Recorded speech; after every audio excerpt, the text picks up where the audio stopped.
বিসমিল্লাহির রহমানির রহিম। গোলাপ ফুল অনেকেই দেখেছেন, কিন্তু এমন গোলাপ ফুল দেখেছেন? এটা হলো হাজারি গোলাপ। অর্থাৎ একটা গাছে অনেকগুলা ফুল ফোটে, অনেকগুলা। এই জন্যই হয়তো নাম রয়েছে হাজারি গোলাপ। এই যে একদিকে ফুল ফুটতেছে, আরেকদিকে আবার নতুন কুড়ি হচ্ছে। দেখেন কত সুন্দর দেখতে, কিন্তু খুবই সুন্দর। মাশাআল্লাহ মাশাআল্লাহ। গাছের সাইজও ছোট।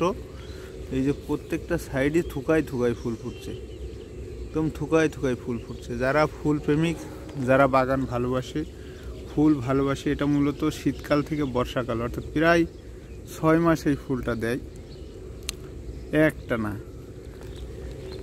যারা ফুল ভালোবাসে অবশ্যই তারা তাদের বাগানে বা ছাদ বাগানে বা বাসার আঙ্গিনাতে, যেখানে হালকা পরিমাণে একটু রোদ আসে, সেখানে এটা লাগাতে পারেন। এটা বেশ পানি সহিষ্ণু একটি জাত।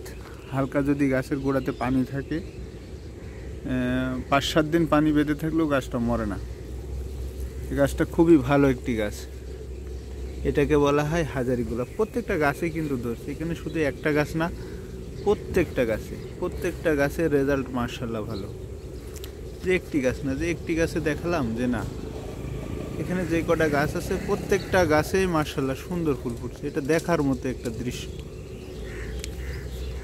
হাজারি ফুল, এই হাজারি গোলাপ সম্ভব হলে একটি লাগাবেন, দেখবেন। এই গাছটা দেখেন, এই গাছটা কি পরিমাণ ফুল ফুটছে, কি পরিমাণ ফুল ফুটছে গাছটা একটু দেখেন।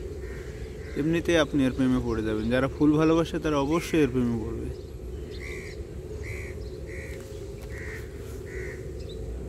মাটি সুন্দরভাবে যত্ন করে ভার্মিকম্পোস্ট, জৈব সার এবং টিএসপি, ইউরিয়া ব্যতীত টিএসপি এবং পটাশ সারের সংমিশ্রণে মাটিটা তৈরি করে নিতে হবে।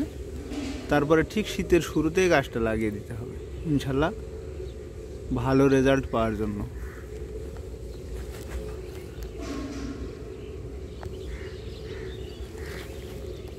আল্লাহ হাফেজ।